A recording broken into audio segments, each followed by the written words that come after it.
Hello and welcome. You're watching BK Prime. We are discussing the auto sales numbers today. To discuss the numbers in details, we have with us Mr. Shashank Srivastava, Senior Executive Officer of Marketing and Sales at Maruti Suzuki. Just wanted to start with, sir, the wholesale numbers have been strong, but the retails number you said that have shown some muted growth. What could be the reason behind it? Yes. First of all, you're right. Just to put it in perspective, the wholesale in the industry grew about 13%, 331,000 against 294,000 of last year. But the retails were relatively flat, around 3% up to 285,000 against 276,000 of the previous year. So there is a gap of that 50,000 numbers between wholesale and retail, which has got added to the dealer inventory. Inventory now about 250,000, 3.5 weeks of inventory. The reason for the muted retails, we have sort of analyzed and found out. One, of course, there was a lot of pre-buying which happened in March because of the BS6 phase 2 norms. And OBT2 norms. This resulted in price hikes by most OEMs. So like Maruti Suzuki also announced price hike from 1st April. And therefore, there was a rush towards the March. And second, March towards the end also was a good period because it was a Navratra period. And therefore, you would have seen a lot of being invoiced, and even if they were to be delivered, a couple of days later in April.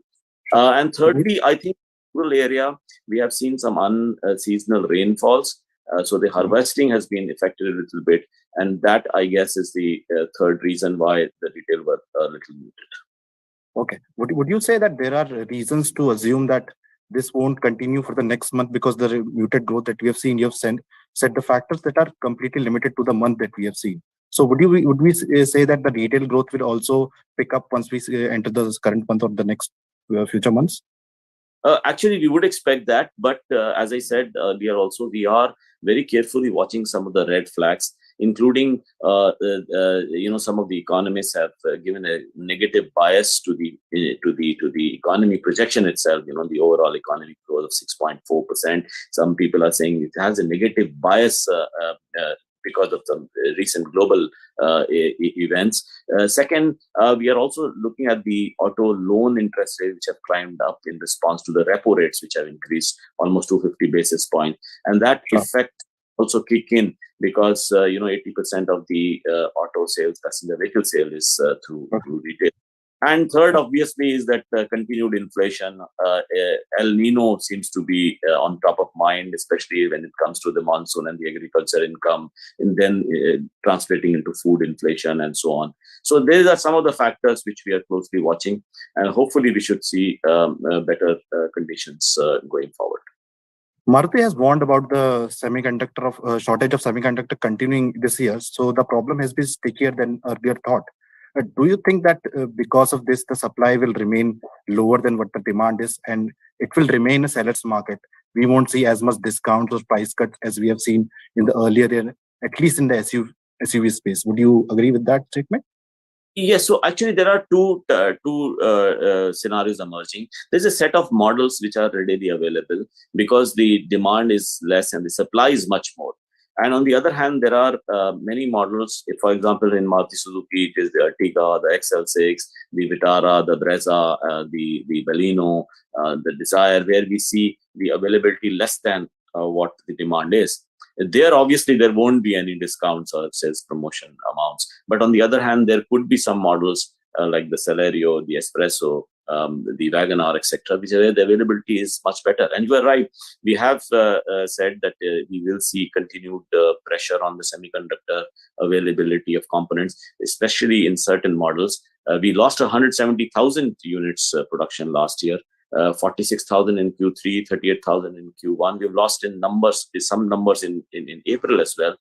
But we do hope that from Q2 there would be some improvement, although I must state here that it is difficult to give a good projection going forward because the visibility of semiconductor components going forward is really limited, and we keep revising our estimates every week. Would that also mean that long waiting periods and huge pending bookings will continue this year as well? So for some models, I would expect at least till Q2 and Q3 till that time. Obviously, if the semiconductor supply situation persists, there would be waiting. At the moment, we have a 380,000 booking spending. Ertiga, for example, has almost 100,000 booking spending, which means the waiting periods are close to 8 months or so. Okay, last question before I let you go. How's the rural market holding up after the recent unseasonal rains that we saw? How would you describe the buyer sentiment in the rural side?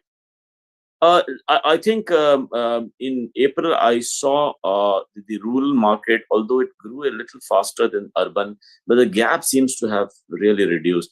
We saw on a flat retail just a 0.8% increase in rural retails, and actually urban was really flat.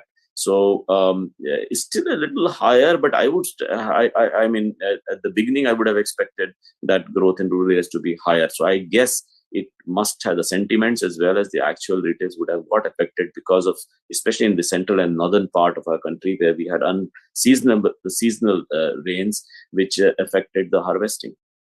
Okay, thank you so much. Thank you so much for speaking to BQ Prime. Thank you. Thank you.